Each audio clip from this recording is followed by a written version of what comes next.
오늘 우리는 권사의 헌신 예배로 모였습니다. 귀한 찬양해 주신 권사님들께 감사드립니다. 그리고 앞서 권사님께서 말씀해 주셨던 것처럼 보이지 않는 곳에서 사실 하루의 예배가 진행되기까지 얼마나 많은 곳에서 수고하고 계신지 모르겠습니다. 저는 사실 여기 앞에 나와서 마이크 앞에서 말을 하니까 성도님들께서 저한테 고생하십니다 라고 이야기를 해주시는데, 사실 저보다도 훨씬 더 보이지 않는 곳에서 수고하고 계시고 책임져 주고 계신 분들이 바로 권사님들이십니다. 그런 의미에서 다시 한번 우리 권사님들께 축복의 박수 하도록 하겠습니다.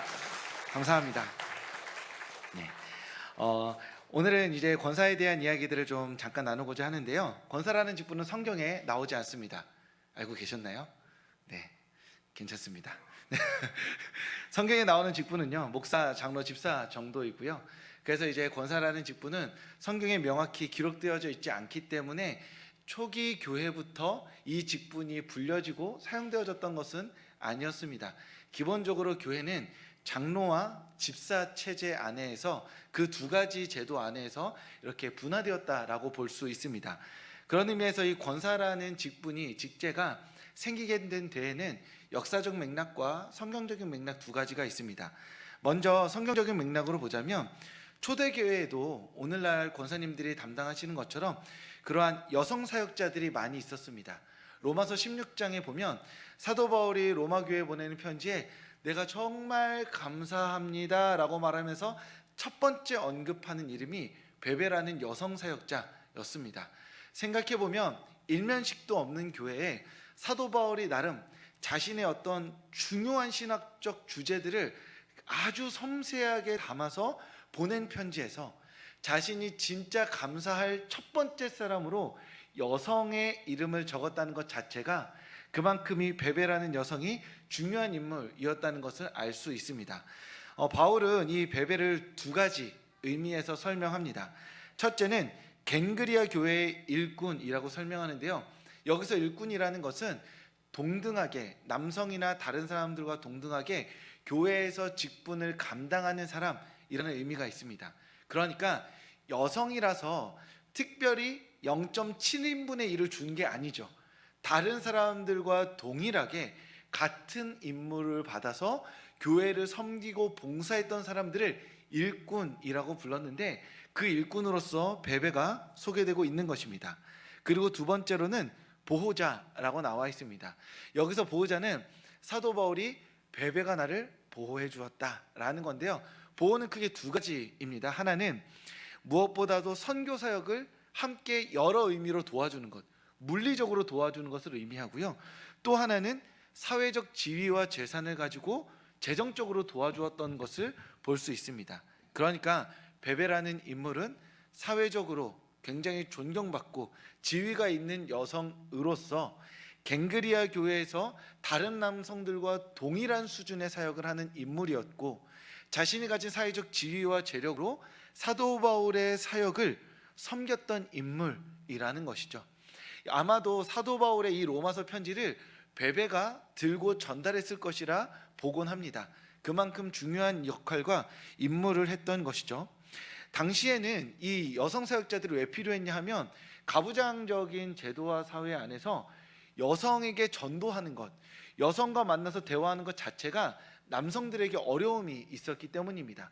앞에 나와서 많은 사람들에게 힘있게 설교는 할 수 있겠지만 그 이외에 세부적으로 들어가서 한 사람의 삶을 돌보고 그리고 그 마음을 알아주는 것, 그래서 이심전심이 되어서 하나님의 은혜가 마음에 뿌리 내리도록 하는 데에는 남성으로서는 한계가 있었던 것이죠. 그런 의미에서 여성 사역자들이 두드러지게 나온 인물들이 그렇게 초대교회 내에서 그 지도자의 역할을 감당했다는 것을 알 수 있습니다. 그리고 이러한 역할은 우리나라 한국교회 초기에도 있었습니다. 한국교회 초기에 전도부인이라는 분들이 계셨다고 합니다.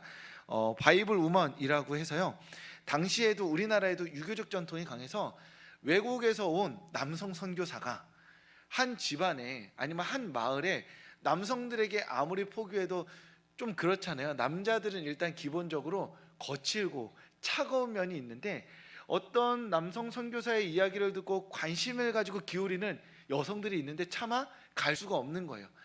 가뜩이나 경계받는 외국인 남성 선교사가 자칫해서 잘못 조선인 여성에게 복음을 전하다가 문제가 생길 수도 있었던 것이죠. 그래서 초창기에 성령의 은혜를 받은 여성 사역자들이 그렇게 문턱을 넘어서 들어가서 자신들과 같이 호기심도 있고 궁금한데 자기의 마음을 좀 표현하고 싶은데 그럴 수 없는 여성들에게 찾아갔던 것이 바로 전도 부인이었습니다.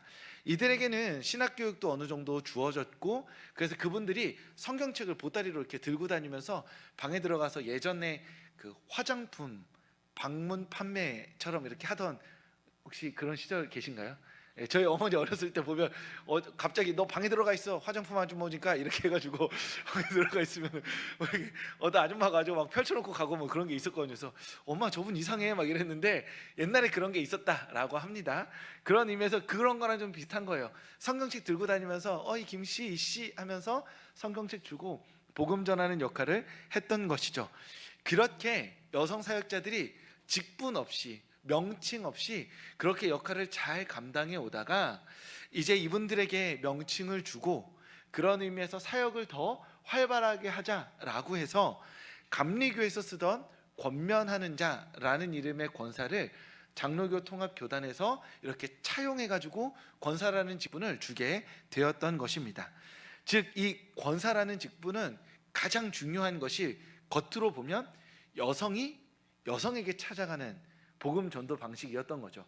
꼭 여성이 여성에게만 가는 게 법적으로 정해져 있었던 건 아닌데 여성에게 찾아가기 위해선 여성이 갔어야만 하기 때문에 구성적으로 여성이 여성에게 가는 것으로 그림이 그려졌던 것이고요. 그리고 나아가서 그 이면을 보자면 복음으로부터 소외되었던 있던 자가 그 자리에서 성령의 충만한 은혜를 받아서 자신과 같이 소외된 자에게 복음을 전하러 간 것이 권사의 시작이었다라는 것입니다. 그러니까 중요한 건 여성이 여성에게 갔으니까 우리도 여성이 여성에게 가자라고 할 게 아니라 권사의 가장 근본적인 성경과 역사 안에서 그 직제가 이 역사 가운데 드러나게 된 것은 복음으로부터 소외된 자가 자신과 같이 복음으로부터 소외된 자에게 찾아가서 그 사람의 생명을 살리는 일에 쓰임 받았던 사람들, 그게 바로 권면하는 자로서 권사의 역할이었던 것입니다. 그런 의미에서 권사는 위로와 권면을 하는 자였고 그 위로와 권면의 핵심에는 자기 삶이 놓여져 있었던 것이죠. 여성이 여성에게 간다는 것은 내가 너의 삶을 안다. 나도 참 고생스러웠다. 나도 참 수고했다. 그런데 너가 집안에서 살아가는 그 삶이 얼마나 고되고 힘들었겠느냐라고 말하면서 마음과 마음이 이어지는 그 존재로서의 권사가 역할을 제대로 감당할 수 있었다라는 것이죠.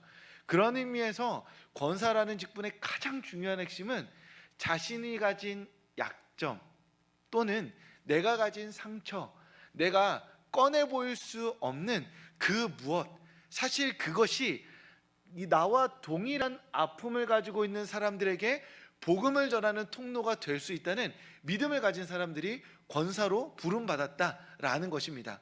우리 중에 가장 훌륭한 사람이, 가장 탁월한 사람이, 가장 특별한 사람이 가장 높은 곳에서 반짝이면서 우리 하나님 최고예요 라고 말하는 게 아니라 내가 당신의 삶을 안다고, 왜냐하면 나도 그러한 삶을 살았다고, 그렇게 마음과 마음이 이어지는 소외된 자가 소외된 자에게, 상한 마음이 상한 마음에게 찾아가는 직분이 바로 권사였던 것입니다.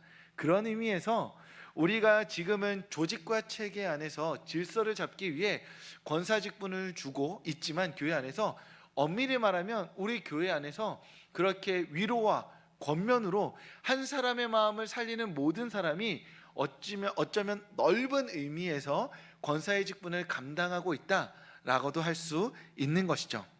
오늘 우리가 읽은 본문에서 사울에게 쫓기는 다윗의 이야기가 나옵니다. 아둘람 굴의 이야기가 나오는데요. 이 아둘람 굴에서 있었던 이야기가 바로 이 권사의 이야기의 가장 중요한 성경에서 핵심이 되는 이야기입니다. 다윗이 사울에게 쫓기자 그러면서 도망치다 못해 아둘람이라는 곳에 거처를 정합니다. 그런데 어떻게 알고 소문이 났는지 어떤 사람들이 찾아오는 거예요. 여러분 생각해 보세요. 내가 다윗이에요. 왕이 나를 쫓아옵니다. 나는 싸움 좀 해요. 나한테 힘만 있으면 사울이랑 한번 붙어볼 만해요. 최소한 사울을 죽이는 건 아니더라도 내가 죽임당하지 않을 탁월한 전쟁 수행 능력이 있습니다. 그러면 내가 이렇게 아둘람굴에 이렇게 잘 모여 있으면 사람들이 몰려올 때 누가 오기를 바라겠어요? 사울한테 좀 당했는데 힘 좀 있는 사람들, 돈 좀 싸들고 오는 사람들, 그런 사람들이 와야 사울의 공격으로부터 자신을 지킬 수 있는데, 어떤 사람들이 왔냐면 오늘 성경에 환난당한 자, 빚진 자, 마음 원통한 자들이 왔대요.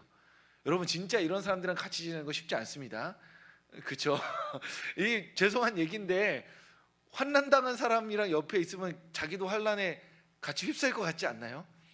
빚진 사람, 돈에 빚졌든 마음에 빚졌든 삶에 빚졌든 그렇게 마음이 무너져 내린 사람 곁에서 오랜 시간 함께 하는 거 결코 쉬운 일 아닙니다.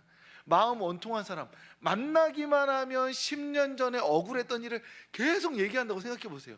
5년 전에 있었던 일, 그때 그 사람 때문에 내가 오늘 지금 이 자리에 있다고 말하면서 계속 반복해서 원통한 말을 얘기하면서 내 마음 알아달라고 하면 하루 이틀이야 기분 좋죠.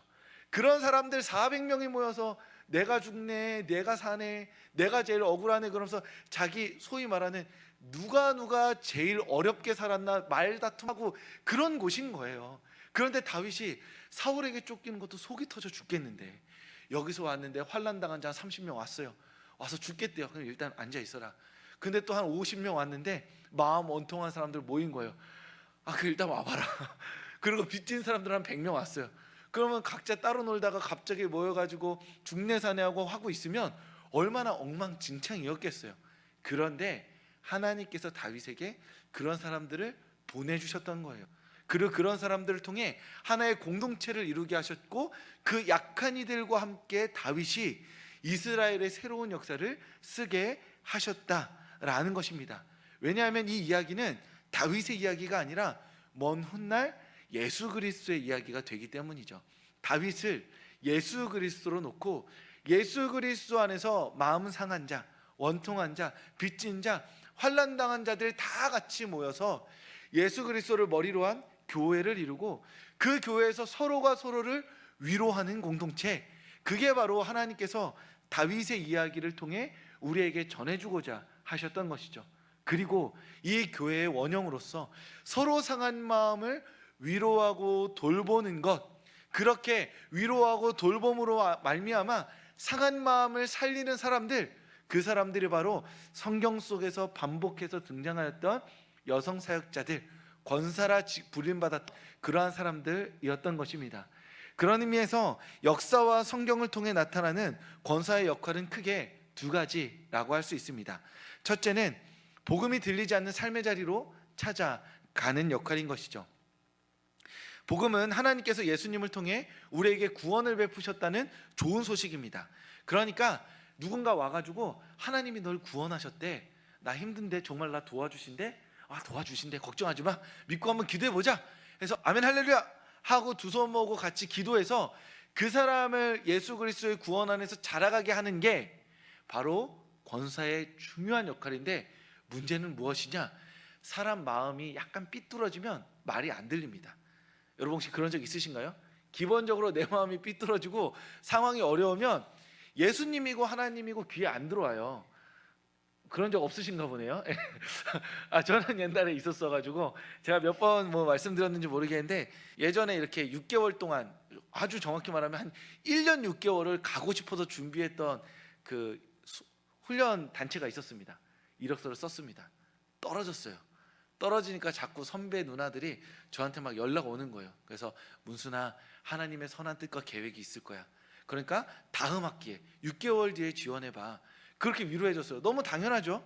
그게 대학 입시 이런 게 아니었어요. 6개월마다 있는 교육 훈련 프로그램이었습니다.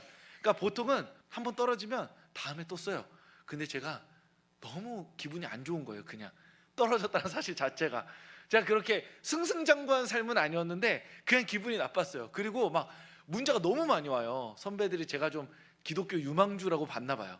그래서 이 유망주를 놓치면 안 되겠다 싶어가지고 그 선교단체에서 문수나 막 성경 구절 오고 막 사랑하다 축복한다 해서 제가 너무 열받아가지고 게시판에 글 썼습니다. 그 선교단체 우리 숭실대 그 선교단체 게시판에 딱 해가지고 하나님의 선한 계획이 있다고 저에게 연락하지 마세요. 저 솔직히 하나도 안 들어옵니다. 그러니까 참 질풍노도의 시기가 오래 갔습니다. 진짜 그래가지고 이제 그날부터 진짜 안 오더라고요. 그래서 저도 이제 딱 마음 딱 정리하고 그렇게 다른 곳에서 다른 사역을 하기 위해서 학과에서 열심히 시간을 냈었는데요. 그러니까 마음이 삐뚤어지면 아무 좋은 얘기가 안 들려요. 그때는 어떻게 해야 되냐? 소리가 닿아야 되는 것이 아니라 몸이 닿아야 하죠. 내가 지금 기분이 안 좋고 그러니까 멀리서 사랑한대 선한 계획이 이때 이게 아니라 야, 김치찌개나 먹자 해가지고 계란말이랑 김치찌개를 먹으면서 야, 기분 안 좋냐? 라고 몸과 몸이 닿아야 그때 하나님의 말씀이 김치찌개를 통해 들어오는 거죠. 소리로 듣는 게 아니라 문장으로 들어오는 게 아닙니다. 김치찌개와 계란말이가 한 사람을 구원하는 거예요. 저 그렇게 거의 구원 받았습니다. 그래서 삐진 마음 없이 다 풀어졌거든요. 얼마나 제가 밥을 많이 얻어 먹었는지 몰라요. 불쌍하다고 해가지고. 그런 의미에서 권사라는 자들이, 권사라는 역할을 맡은 분들이 복음이 들리지 않는 삶의 자리로 찾아간다는 건 결국 말로 안 되는 상한 마음이 있다라는 거죠. 그 사람들에게 어떻게든 해보겠다고 마음을 이렇게 돌려보겠다고 멀리서 말로 던지고 막 복음의 융단 폭격을 한다고 해서 그 마음이 열리는 것이 아니라 사실은 같이 앉아서 같이 하나님 원망도 좀 한 30분 해주고, 사실 그렇잖아요. 그러다가 좀 이제 뒷담화도 좀 이렇게 얹어주고 마음을 좀 이렇게 맞춰주다가 맨 마지막에는 그래도 우리 주님이 사랑하셔 이렇게 툭 던지고 가야 다친 마음이 열릴락 말락하지. 그래도 이제 권사님이라는 어떤 소명의식에 그러면 안 돼 김 집사 우리 예수님 얼마나 사랑하는데 하면서 시작부터 복음으로 이렇게 폭격을 가하면은 마음이 다칠 가능성이 높습니다. 제가 그랬거든요. 그런 의미에서 김치찌개와 계란말이가 사실 복음의 큰 도구가 될 수 있다는 것을 기억하시기 바랍니다. 그런 의미에서 복음의 소리가 들리지 않는 마음에 몸으로 찾아가는 자들이 사실은 권사, 권면하는 자, 복음의 통로로 쓰임받는 자들임을 기억하시는 우리 권사님들, 그 성도님들 되시기를 소망합니다. 그리고 둘째는 권사는 아둘람의 상처 입은 자들을 하나님의 용사로 키워내는 영적 어머니들과 같습니다. 아둘람굴에 있던 사람들, 비참한 상태에서 400명끼리 모여서 중내산해하면서 아둘람굴에서 멈춰있는 사람들 아니었습니다. 나중에는 이들이 어떤 의미에서는 개국공신이 되죠. 다윗과 함께 전쟁에 나가고 전투에서 승리해서 이스라엘의 새로운 역사의 한 페이지를 작성하는 사람들입니다. 끊임없이 마음 원통한 상태로 있었다면, 빚진 마음으로 있었다면, 그래서 그 마음 불쌍하니까 어쩔 수 없지 하면서 우쭈쭈 하면서 그 자리에 머물러 있었다면 그들은 아둘람굴에서 나오지 못했을 것입니다. 용사 다윗이 그들을 훈련시켰고 그들 또한 다윗과 함께 새로운 세상을 꿈꾸고자 했기 때문에 새로운 역사가 일어날 수 있었던 것이죠. 그런 의미에서 권사님들께서 몸으로 찾아가서 그리고 기도 가운데 말씀을 보내주면서 해줄 수 있는 가장 중요한 일은 그 한 사람이 다시 일어나서 복음의 사람으로 설 때까지 기다려주고 너른 품이 되어주는 것이라는 것이죠. 그런 의미에서 끝까지 권사님들은 기도의 자리에서 한 사람을 보이지 않는 곳에서 응원하고 지지해주면서 다시 일어나기를 하나님께 응원해 주어야 하는 사람들이라는 것입니다. 몸으로 갔다면 기도의 자리에서 영적으로 사람을 살리는 것, 그 상처를 사명으로 바꾸어서 성도로 세워나가는 것, 그것이 바로 권사님들의 직분의 책임이자 하나님의 부르심인 줄 믿습니다. 그런 의미에서 사랑하는 권사님들, 그리고 이 자리에 함께 나오신 성도님들, 권사라는 직분은 권면하고 위로하는 자입니다. 그런 의미에서 권사로 직분을 받으신 분들이 우선적으로 책임감을 가지고 몸으로 복음을 전하고 기도로 한 사람을 살리는 자로 살아가야 하겠지만, 동시에 우리 또한 복음 안에서 권사로 권면하는 자로 부름받은 자인 줄 믿습니다. 그런 의미에서 이 일을 누군가에게 직분을 받았으니 해야 되는 것이라고 넘기는 것이 아니라 한 사람의 성도로서 우리 또한 누군가의 권사가 되어서 그 사람을 몸으로 복음을 전하고 기도로 그 사람을 하나님의 사람으로 세워 살릴 수 있는 그 소명의 기도를 함께하는 이 자리에 오신 성도님들과 권사님들 되실 수 있기를 주님의 이름으로 축복합니다.